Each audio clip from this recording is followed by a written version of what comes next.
Let's talk about Omori. So, Omori was a game that is made by Studio Omocat and is based on webcomics. It had a very successful Kickstarter, but despite the success of the Kickstarter, there was still some developmental issues, which I didn't realize until making this video that the game was released in uh, 2020 and didn't get ported over to consoles until 2 years ago. It's based off of, like I said, webcomics. Omori is an abbreviation for a Japanese word called hikikomori, which refers to adults and adolescents who have withdrawn from society.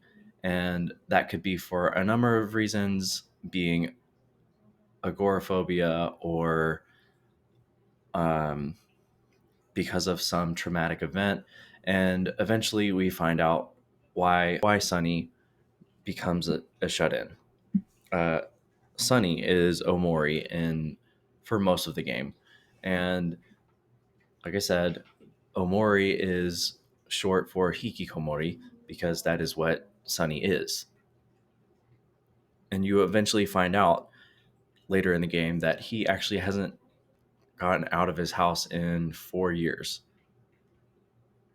which is, I mean, probably a little bit of an exaggeration, but given that the game was released in 2020, probably not too much of an exaggeration. And for most of the game, it takes place in the white space. The white space is this place that Sunny has created in his mind in order to escape from dealing with this trauma that he's been not acknowledging for, I'm guessing, these 4 years. And in the white space, Omori lives with his three friends and his sister, Kel, Hiro, Aubrey, and Mari. Mari is his sister, but you don't find this out until later in the game. And I could be misremembering, but I think it's just kind of like casually brought up that she's his sister. She does seem kind of to have like a big sister role whenever you interact with her in the white space. But I mean, again, like it's all speculation until it's finally revealed. One of the first couple events in the white space is you're going to Basil's house to look at a photo album. You go to his house and he kind of disappears. And you don't find out why until later as you're going to rescue him. True to RPG fashion in Omori, there is combat. It's turn based combat. And like it's kind of cute and gimmicky, similar to Undertale, I believe is how I would compare it.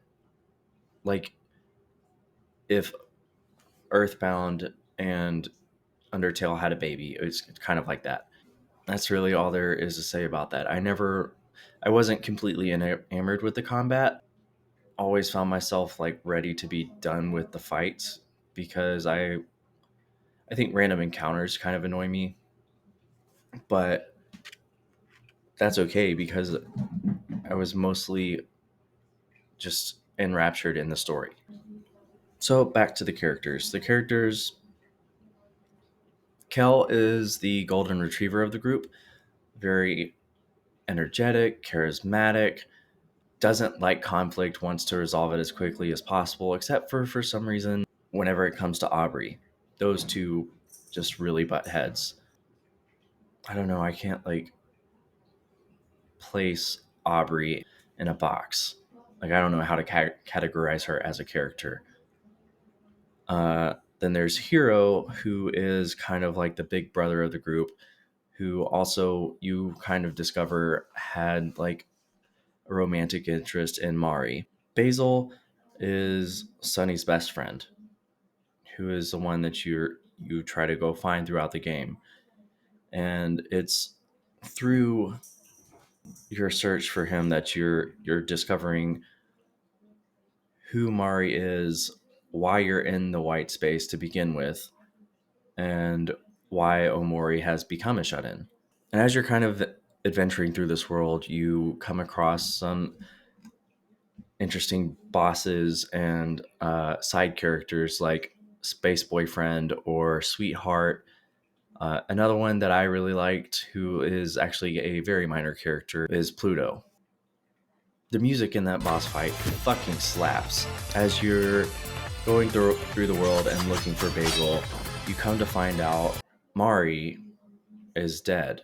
And you don't really find that out until close to the end of the game. It was such a heavy moment. From that point on in the game, it's one of the most emotionally heavy games that I've played in a long time. Hellblade was heavy for a whole other reason. This was heavy because you find out that you lose your sister to suicide. If I'm understanding this correctly, either Basil was there when it happened or when she was discovered. That's what I took away from it. Feel free to let me know in the comments if I'm wrong. And it's really unique how the game kind of builds that tension. This game seems so lighthearted because of the tone of the music and a lot of the art. The bleakest art is you're in your home alone in the real world, and also your own character is in black and white for most of the game. And you also don't speak at all until the very end. Also, something that I'm still kind of unsure about, I'm gonna have to look it up later, is when you get the last or the letter C for for the Hangman game. If you go into the hole, you'll see a man chopping down a tree, and his dialogue says, "Stay away, you're not my son," and he can't chop down the tree. I'm taking that to mean that the father just completely abandons Sonny and his mom. It's just shitty. So once you get into the black space, the game takes a totally unexpected turn. It is very dark, very heavy. If you weren't affected emotionally by anything up until this point in the game, you for sure will once you get to this point, because there was a point and I fucking sobbed. It was almost too much and just really well done. Like the entire last 2 hours, I want to say, of the game is just traumatic. It's heavy. It's it's dark, but it resolves really well. Apparently, there's two endings. I'm assuming there's only two endings, and it seems like the ending I got was a good ending, um, where everybody just kind of reconciles with each other. Oh my god.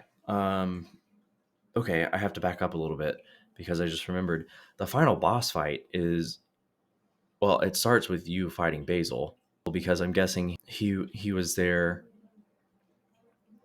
as you discovered Mari hanging from a tree.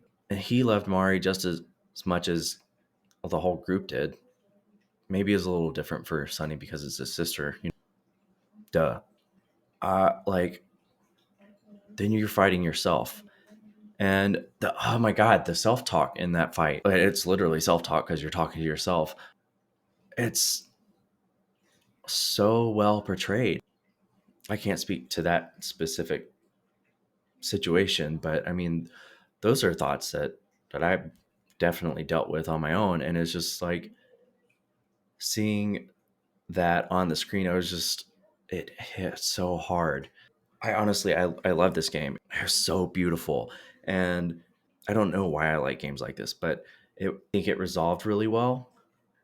I think that if you were considering playing this game at all, make sure you're in a good headspace when you do, because it's too much if you're not feeling good. I mean, maybe that's how you deal with situations like that, and that's totally fine. I played this game at a good point in my life, and it was so rewarding.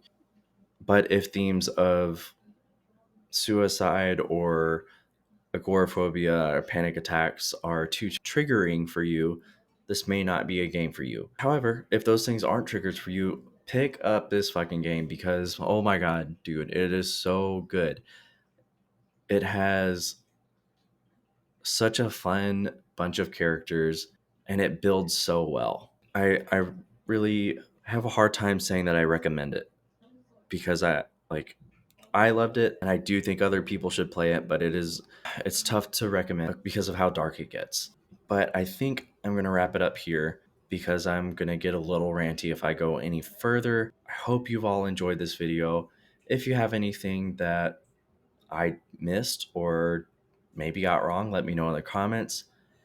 Please leave a like, subscribe if you haven't, and I will see you for the next game.